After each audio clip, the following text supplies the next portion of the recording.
kembali lagi bersama Dunia Biologi. Kali ini kita akan membahas tentang nukleus atau inti sel. Nukleus atau inti sel merupakan komponen sel yang sangat penting karena berperan dalam pengaturan atau pengendalian semua proses atau aktivitas yang terjadi di dalam sel. Jika nukleus di dalam sel rusak, sel tersebut tidak dapat melanjutkan perkembangannya dan lama-kelamaan akan mati. Sebagai contoh, jika nukleus organisme bersel satu, contohnya amuba, dikeluarkan atau diambil, amuba itu tidak dapat hidup selama beberapa hari, tetapi tidak dapat makan dan membelah diri, sehingga pada akhirnya akan mati. Nukleolus memiliki bentuk yang bervariasi, antara lain bulat, oval, lonjong, atau gepeng. Pada beberapa jenis sel, penimbunan bahan di dalam sitoplasma mengakibatkan nukleus menjadi gepeng, misalnya karena penimbunan hasil sekresi di dalam sel. Kelenjar glukosa atau penimbunan lemak di dalam sel lemak. Namun jika timbunan bahan tersebut dikeluarkan dari dalam sel, nukleus menjadi bulat kembali. Sebagian besar sel hanya memiliki satu nukleus dengan beberapa pengecualian, antara lain sel-sel bulu tapis floem dan sel-sel darah mamalia yang tidak memiliki nukleus.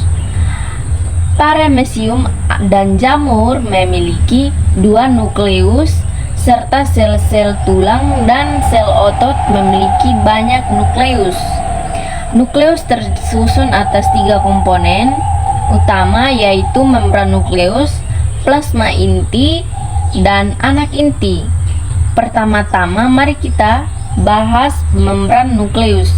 Membran nukleus atau selaput inti bisa disebut juga sebagai karioteka, membatasi daerah nukleus dan sitoplasma. Membran ini terdiri atas dua lapisan yang dipisahkan oleh celah atau ruang sempit yang disebut ruang perinukleus. Membran nukleus 3 kali lebih tebal dibandingkan membran sel. Dengan menggunakan mikroskop, membran nukleus terlihat memiliki banyak pori. Melalui pori-pori ini, berbagai zat atau bahan keluar masuk dan ke dalam nukleus. Pada permukaan luar membran nukleus, banyak perekat ribosom seringkali berhubungan dengan retikulum endoplasma, baik retikulum endoplasma halus maupun retikulum endoplasma kasar. Selanjutnya, cairan inti atau nukleolus plasma, yaitu merupakan cairan yang terdapat di dalam nukleus.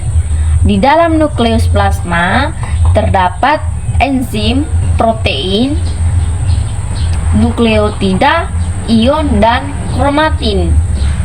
Kromatin merupakan istilah nukleolus yang berisi bahan DNA. Dengan menggunakan mikroskop, kromatin terlihat seperti benang-benang kusut. Selama pembelahan nukleus, kromatin memadat dan berubah menjadi kromosom. Dan yang terakhir adalah anak inti atau nukleolus. Di dalam nukleolus terjadi sintesis berbagai macam molekul atau asam nukleat atau RNA yang akan digunakan untuk aktivitas sintesis protein dan pembentukan ribosom. Ribosom merupakan organel sel yang berfungsi menyintesis protein. Oleh karena itu, pada sel yang aktif melakukan sintesis protein, misalnya sel-sel embrio dan sel kelenjar, nukleolus terlihat besar. Nukleolus memiliki ukuran yang bervariasi pada setiap sel. Sekian dulu ya pembahasan kita kali ini tentang nukleus. Terima kasih.